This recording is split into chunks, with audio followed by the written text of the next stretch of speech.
Hello and welcome to Mike's Garage. If you've already subscribed to our channel, thank you very much. If you haven't, please do, and when you do, be sure and tap on the little notification bell so you'll be notified every time we put up a new video.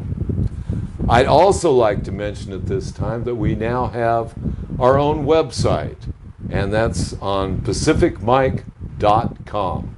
All you have to do is turn on your computer and tap in pacificmike.com, and that will take you to our new website where you can order a t-shirt and look at some pictures, and I don't know, we're gonna make a nice thing out of it over time. It'll be great. Okay, today I've got some really neat things going, in that my friend Jim and my friend John, whom you can't see, are here. You can't see John because he's behind the camera. Cameraman Mike is out somewhere doing something we probably shouldn't know about, so we're going to just get on with this thing. Jim came down to visit, and some of you who've seen the videos in the past have met Jim before on the YouTube channel. Jim is the guy with that beautiful black Fat Boy Softail that he's owned since it was new, and we did a whole top end on the channel. Now on that channel, anyone who wants to tie these two videos together, what it amounts to is if you go to the playlist on our YouTube homepage, go to YouTube, Pacific Mike, and tap on the word playlist. If you go to playlist, then there's a playlist on there listed as High Performance Top End onto 4 5/8 Evolution Stroker. That would be Jim's bike. So a brief history of that is basically Jim and I have been friends for years. When I worked up north, he was a customer of mine for many years, and he had a main bearing failure in his bike. Well, that main bearing failure meant we had to get into it, tear it down, repair it, and while we were there, we thought we might as well put it back with a little better stuff than it came with. Jim is a very big guy, just a big man. And so what we did is we gave him a 4 5/8 stroker. What that means is that stock 80 cubic inch Harley Evolution motor had a 3.5 inch bore and a 4 1/4 inch stroke for a total of 80 cubic inches. What we did was increase the stroke to 4 5/8 of an inch, which increased the displacement of that motor to 89 cubic inches and gave it a whole lot more torque, which is really great for traveling with a big man on it. And Jim had a lot of fun with it. We rode a lot of places and had a great time. And finally, Jim said, it's time, let's make it high performance. And that's when we got into that whole group of videos. Good stuff. Well, you came down to visit, and we spent weeks putting it together. Because we could. Yep. Not because we were in a hurry. No, we took all the time that it took. I think anyone who goes back and looks at those videos, I know a lot of people enjoyed them. We had, I think it was 21 videos of putting that motor together. Wow. Yeah, that's why I put it on its own playlist, and people could find it, because I get asked so many questions about Evolution motors, and I try to answer them. But here all these are demonstrated out. Yeah. And Jim and I really had a ball putting it together. I mean, it was a real hoot. It was really fun. Yes, it was. But that's what we did, and I on that same group of videos, we were able to show all of the high performance equipment we used, which is Dave Mackie Engineering's Megasphere system, which is Dave Mackie's design work on the porting, polishing, reshaping of the chambers, the whole reworking of those stock Evolution heads, and then the CP pistons, which he has made to match those chambers. So the pistons have a magical top on them that matches with the chamber in the cylinder head. And then we used one of Dave's big cams and some other fun stuff. So there it is, and boy, wasn't it fun. So Jim then decides, gee, we got it running great. Everybody heard it running on the video, and everything was cool. Everybody loved it. Everything was great. But Jim kept questioning his own tuning. I mean, I tuned it and what, set you on your way? Yeah, and we had started with the kind of the Dynatech Curve 3 as the basis, but that Pick it up had a little louder, would you? that had a maximum advance that was higher than we wanted to put the 4 5/8 stroker to. Everything you told me and everything I'd seen and read seemed to say that 32 degrees of max advance was kind of the magic number to keep a stroker motor healthy and not, get into dangerous territory.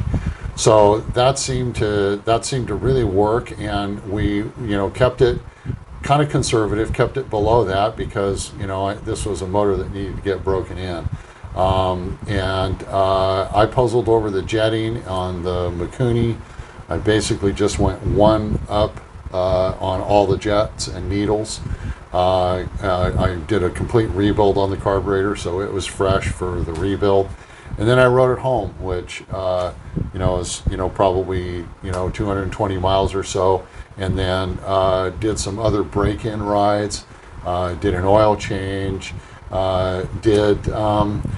Just put, I guess, a total of about 1,000 miles, maybe a little bit more on it before I decided, okay, now it's time to start exploring the tuning. But I felt like I'd explored the depths of what I felt comfortable with doing and tuning, and so I really wanted to get an expert involved. And I'm lucky enough that one of my daughter's best friends works at a performance shop in the Bay Area here in California, and so I got great access to the dyno there and the tuners, and had a great session. And the guy was a little bit skeptical at first when I told him what was in there and what was there, because he's seen a lot of stroker motors come and go. Oh, yeah. And he was familiar with Mackie's stuff, but I don't know that he was intimately familiar. He heard the name, seen numbers, things like that. But in the end, the first pull on the dyno, I got a raised eyebrow and that's really not bad from him, which from that kind of guy is pretty dang good, right? He's not a guy that just handed out compliments. And so and he said, there's so basically he started tuning, and I started watching and asking questions, and he was very generous with and open with feedback. So I learned a lot working with this guy. Sure. I'm very, very grateful that I got the access that I did. It was just great fun. So this thing starts out. Well, let's just hang on here for a minute. Just Okay. let's not get too far ahead of ourselves, if you don't mind. Sure. No. Basically, I've used those Mackie setups, I don't know, for maybe 40 years, 30, 40 years, and I've done a lot of them. And I usually tune by the seat of my pants because that's what I have. Mm-hmm. And different places where I've had a shop, I haven't always had access to a dyno, and we couldn't get a good appointment with anybody anywhere, and you got one up there, so it was pretty cool. Yeah. I was waiting to hear from this expert dyno man. I was waiting to hear criticism that I didn't hear. No. It was great. Yeah. I think what did I tell you were going to get in the way of horsepower? What did we figure? We were both talking around 90 because that's the displacement. So, 90 torque, 90 horsepower. We speculated it could be higher, but I was expecting 80, 85. yeah, I really was. Okay, 80, 85. But I was talking 80, 85 at high RPMs. Yeah, exactly. And this it surprised in a lot of different ways. How much power you get down low, and how good the tuning was that it was to begin with. Because 0 to 1500 RPM, he did nothing, and then after that it was just kind of chasing, advancing it until you kind of reach the limit and back off. And he did that at a lot of different ranges. He actually said at the end, just to kind of close the circle on that, he said, whoever set you up with this motor did you right. So he was very complimentary in the way the motor was put together, you know, because I described in detail, you know, what was all in there, and he noticed, you know, the oil pump, you know, right. He noticed. He's a very observant guy, so you know, he did a good compression test up front, which was a very healthy compression number. And then he just elevated things until he started seeing, you know, weakness in the number, and then he'd pull it back a little bit, say that's good enough. You still have plenty of fuel along the way. And he also questioned the two into two pipes. And I know that you asked Mackie about what pipes to use with his cans. Right. He doesn't really push any in particular. No, he doesn't. But what he said is a good pair of, you know, the idea of a good straight through exhaust. Yeah, exactly. You didn't need dual exhaust for scavenging to, you know, get better, loads into the cylinders, good compression, good, you know, good flame, all of that stuff. Mr. Mackie does it with the cam. Yeah, it's all that built cylinder in. pressure. So in the end, when he was getting close to the end, he just, without turning and looking at me, he just is looking at the numbers. He said, "Forget what I said about the pipes. Just leave these on. These are just doing bitching." Yeah. So that's obviously what we're doing. Great. Yeah, and in the end, you know, he took it as high as and never hit a lean spot. Just tuned to the fuel that it was getting, and in the end, he said, I asked him, you know, what do we need to change on the carburetors? And he said, I don't think we need to change a thing. He said it's very, very rare that somebody does a home run on jetting of the carburetors, and that's what we ended up with. Well, that's pretty much what you had already done. You know, that was your doing. Yeah. Well, because, you know, it ran so well when it left here. Yeah. You know, it's kind of strange when you put something together and you give it back to a customer, which you're not a customer, but you were in the old days. Yeah. And it's gone. You know, to me, it's always been, I want to keep this thing for a week just for tuning it. I don't have a week to give you to tune your motor. I just can't do it. No. And so, you know, we got all of that. And the really interesting part is the charts here that you got, because we really didn't run it to a very high RPM. You guys kept it down like I asked. Yeah, exactly. I'm in love with that motor. I don't ever want it to hurt.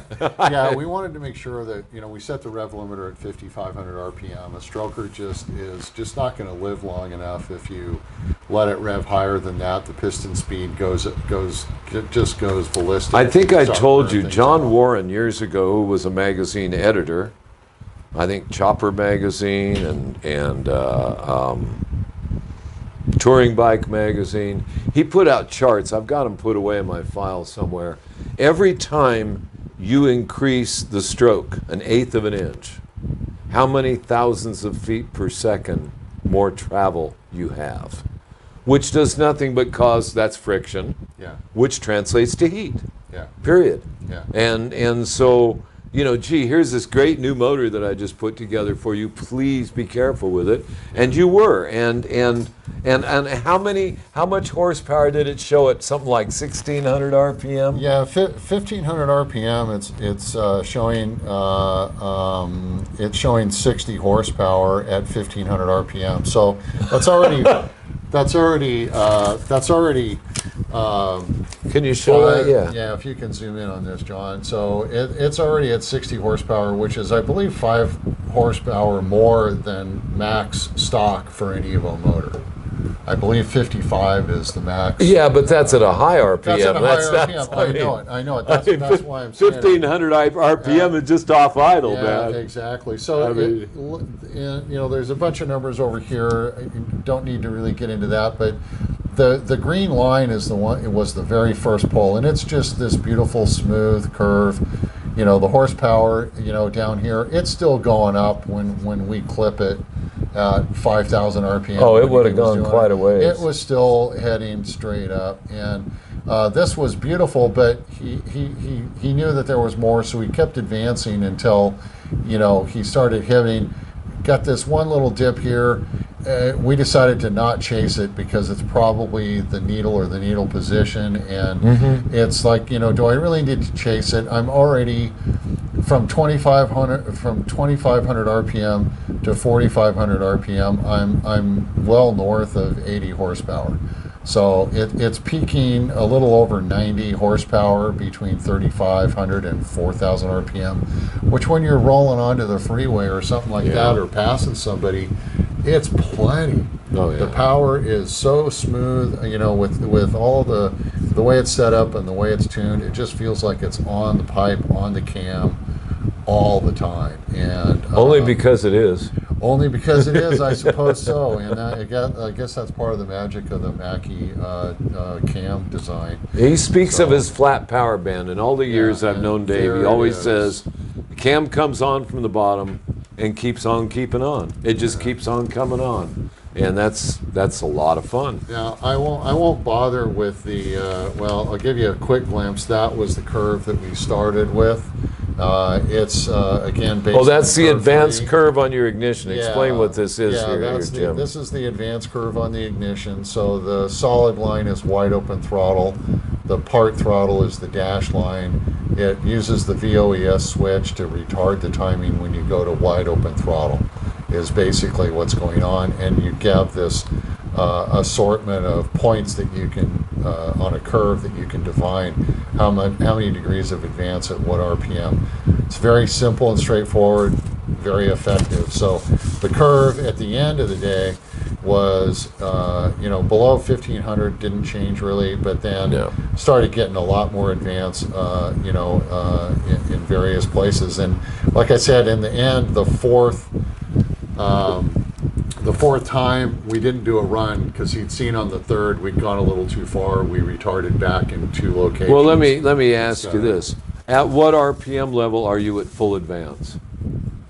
How's that for a straightforward, useful question? You like that one?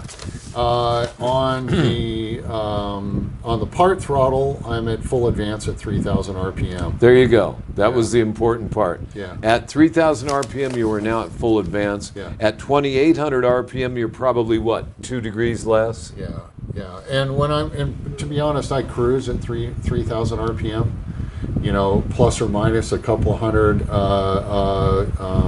feet per RPM. Is the difference between, you know, 70 and 80. Sure. You know, so you just wander around in there, but you're already in that peak torque range. So you need to roll on some speed. You just roll it on because all the torque is there. So off you go. Sure. You're already flying. Yeah, it's awesome. It's just awesome. It was a great experience. It's great to do the motor justice. It was, just a great experience. I hope we gave some information here that's useful. You know, I get asked a lot of ignition questions and carburetor questions. You know, people write in and say, well, what do you think I should do with this or with that? You're at a different part of the world. It's a different machine, could be different gasoline. It's just too many factors to put into it. Barometer, all those things the tuner put in. He had all those instruments. He took readings at the very time we were doing the tuning, what the barometric pressure was, what the temperature was. How very cool. How very cool. Yeah, paid really good attention to cooling the engine. Well, oddly enough, that's really important. And oddly enough, what's really important to me, and you could say it's for my ego, but it's really a matter of right and wrong more than anything else. I like to know that my tuning, by the seat of my pants, or just through experience, has gotten to the point where it's good. It's not, there's a couple more ponies in there we could have for free, you know what I mean? But, exactly. But are you, you know, because you don't want to put something together and tune it so that it's not tuned properly. It's going to overheat. It's going to starve for fuel. It's going to do whatever it's going to do because you didn't know what you were doing. And a dyno is a wonderful place to check it, especially if the guy running the dyno is careful enough to not overheat the motor, to not put too much load on it, especially on a fresh motor.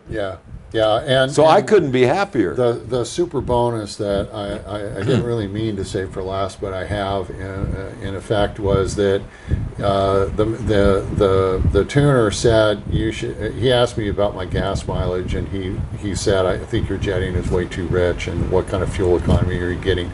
And I told him, and it is poor, obviously poor, and I was worried that I had jetted it too rich, because I was getting like high 20s, mid 20s around. Yeah, that's a little rich. Yeah, just below 30 on the highway. I'm always the first guy wanting to stop to get gas. It kind of annoyed me, and I just thought, well, that's just how it is. It's fuel cooling. How fun. But he said, you're going to get a lot better gas mileage, on top of, this power. Sure. Even though my plugs did not look like they were running fat, they looked tan. They did not look. But that's today's modern motors. Yeah, today's modern motors are burning their fuel completely. Absolutely. And some of today's fuels are pretty decent too. That's what he said. He said with today's fuels, that's the plug reading is I don't want want to plug anybody, but one of them actually advertises that they make the best gas mileage, and the only reason they can advertise that is because they proved it. All right. Well, so it's legal to advertise. That's truth in advertising. Yeah. Well, I will tell you that I went from, mid to, from basically from 25 to 30 miles per gallon, roughly speaking, to 40 and 47 miles to the gallon. That's doubling. It's astonishing, and a lot of that is because I don't need as much throttle position to get the power that I need, because it's already there. Yeah. It's just. I was frankly blown away by the mileage. I couldn't believe it. I've checked it 4 times. Right. 2 trips. Well, I've done it a total of 2, 4, 6, about 800 miles now that I've done between going to the dyno and back and coming down here. You see, I find the Mikuni to be one of the most forgiving carburetors I've ever seen, because if you're not dead nuts on with that thing, it doesn't care. It'll still work just fine. Yeah. Are you getting real efficiency? No, but it's running down the road just fine. Yeah. So that's a real different. Even when you first put it on, you said, these Mikuni carburetors, they just work. You bolt it on, you don't have to change anything, and it just runs. And it did. It ran awesome. And anyway, the only thing I've seen make mileage like that is my SU. Okay, I think we've done enough. We have. That's a lot. It was. I hope we gave enough information. I know there's going to be a lot of comments on this. I thank everybody for coming by. What else did I want to say? If you're interested in our website again, it's on pacificmike.com. And until next time, we'll see you out on the road.